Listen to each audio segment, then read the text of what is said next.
बेलागंज के सम्मानित मतदातागण, अस्सलाम व आदाब। मैं अख्तरुल ईमान, स्टेट प्रेसिडेंट MIM बिहार, आपसे गुजारिश कर रहा हूं कि इस वक्त आपके यहाँ जो बाई इलेक्शन हो रहा है, उपचुनाव में हमारी पार्टी के कैंडिडेट मोहम्मद जामिन अली हसन उम्मीदवार हैं आपके दरमियान में, जिनका क्रमांक संख्या 8 और निशान पतंग है।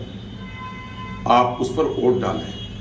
मेरी गुजारिश इसलिए भी है कि गुज़िश्ता एक लंबे अरसे से आपने माई समीकरण के तहत राजद के उम्मीदवार को जिताया, जिसकी हुकूमत बिहार में भी बनी और केंद्र में भी। लेकिन आज बेलागंज की गलियां, सड़कें पुकार पुकार कर, चीख चीख कर कह रही हैं कि इस इलाके को विकास से वंचित रखा गया। लोगों को उम्मीद थी कि समाजी इंसाफ की यह सरकार दलितों, अक़लियतों के तरफ तवज्जो देगी, लेकिन इसने अनदेखी की है। और फिर लोकतंत्र की यह परंपरा रही है कि जनता के मत से लोग नुमाइंदे चुने जाएं, लेकिन राजद इस वक्त परिवारवाद के घिनौनी सियासत में मुब्तला है। लोगों ने वोट देकर बार बार इन्हें जिताया और आज सांसद बनाया। आज मौका था कि माइनॉरिटी के या किसी दूसरे जादव भाई को टिकट देकर उसको आगे बढ़ने का मौका दिया जाता, लेकिन ऐसा न कुछ करके अपने बेटे को ही टिकट देना गोया ये परिवारवाद की घिनौनी मिसाल है।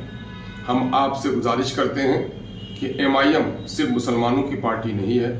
यही आप पड़ोस में देख लीजिए, इमामगंज में कंचन पासवान जी हमारे उम्मीदवार हैं। इसलिए हम तमाम तर दलित अग्रणी पिछड़ों से कह रहे हैं, हमारे पार्टी के चुनाव प्रभारी राणा रंजीत साहब मुसलसल मेहनत कर रहे हैं।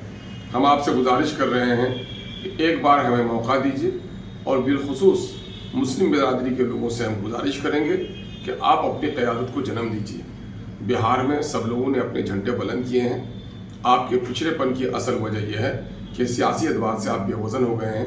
अपने दरमियान में वज़न पैदा कीजिए और एक साफ सुथरी छवि के नौजवान को समाजी खिदमत का अवसर दीजिए। इस इलाके में गंगा जमनी तहजीब बनी रहे, दलितों को न्याय मिले, भय से लोगों को मुक्ति मिले और चौमुखी विकास समाज का हो। इसके बारे में आपका और हमारा वोट बड़ा निर्णायक होगा। हमें उम्मीद है आप एक एक वोट MIM के पतंग निशान पर, जो बेलागंज के EVM में क्रमांक 8वें नंबर पर है, आप देकर इस नौजवान को सफल बनाएंगे और खिदमत का मौका देंगे। बहुत बहुत धन्यवाद।